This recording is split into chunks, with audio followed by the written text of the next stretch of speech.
Finally confirmed today, Princess Leonor and Christian's royal wedding shocks Spain. Spain expected a royal engagement. Instead, it got a wedding, confirmed today. Leonor and Christian are already married. And the nation is in disbelief.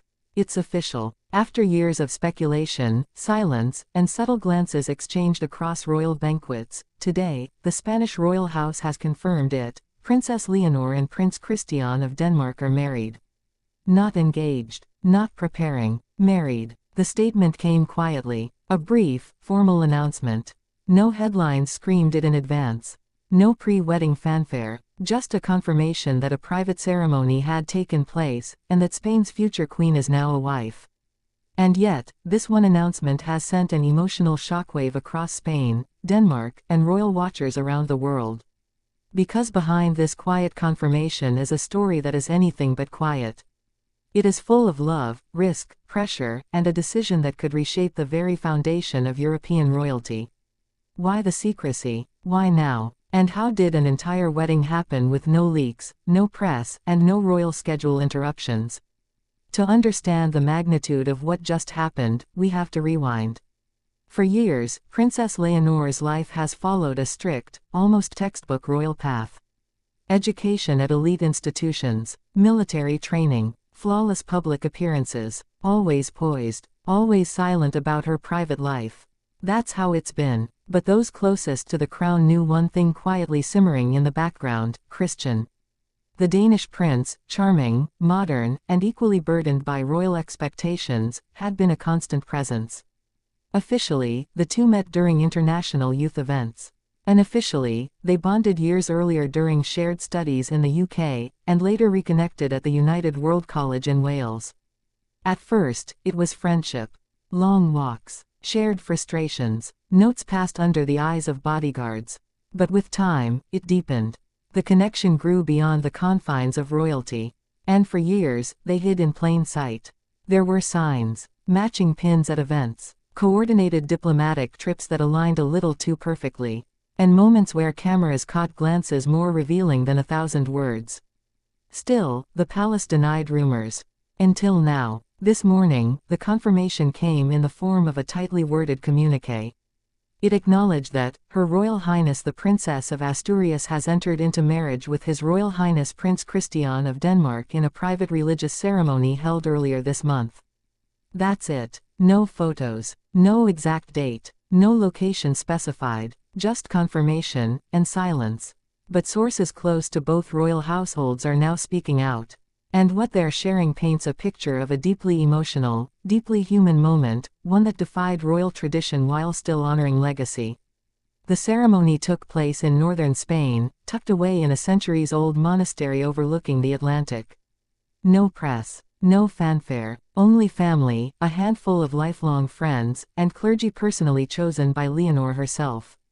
She wore no crown, no heavy jewels, her dress, simple, hand-stitched. Inspired by Queen Letitia's own civil wedding ensemble, but modernized with Danish lace along the sleeves, a subtle nod to Christian's roots. The ceremony was intimate, the vows, written in secret, and when they stood across from one another, it wasn't two royals reciting protocol.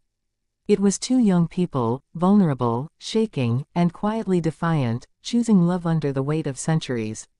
And then came the shock. King Felipe cried, publicly, visibly. For the first time since Leonor's birth, he reportedly wiped tears during the ceremony. He wasn't the only one. Christian's mother, Crown Princess Mary, placed a hand over her heart and mouthed the words, finally, as her son said, "I do." Even Queen Margrethe, long seen as stoic and sharp, reportedly whispered to Letizia, "They've done what we never could." But here's where things get more complex.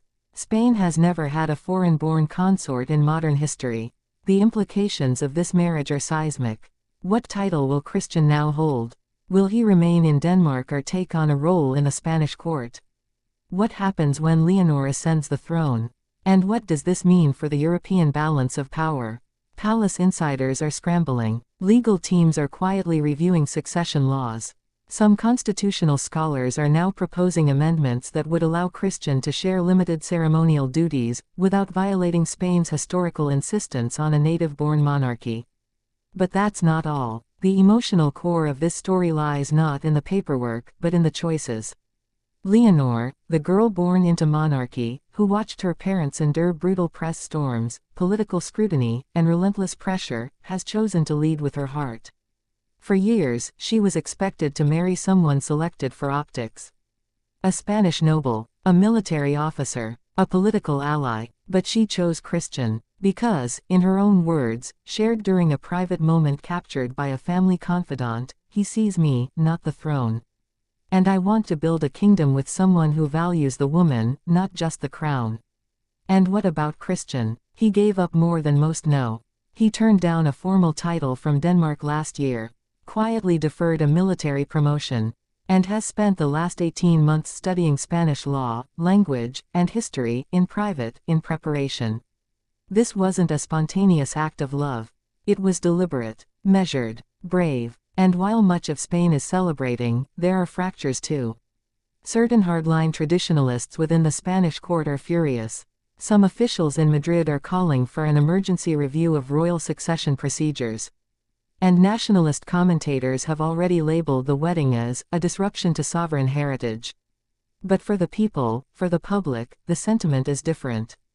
Across Spain, church bells rang today. In Oviedo, Leonor's birthplace, a local florist ran out of white roses.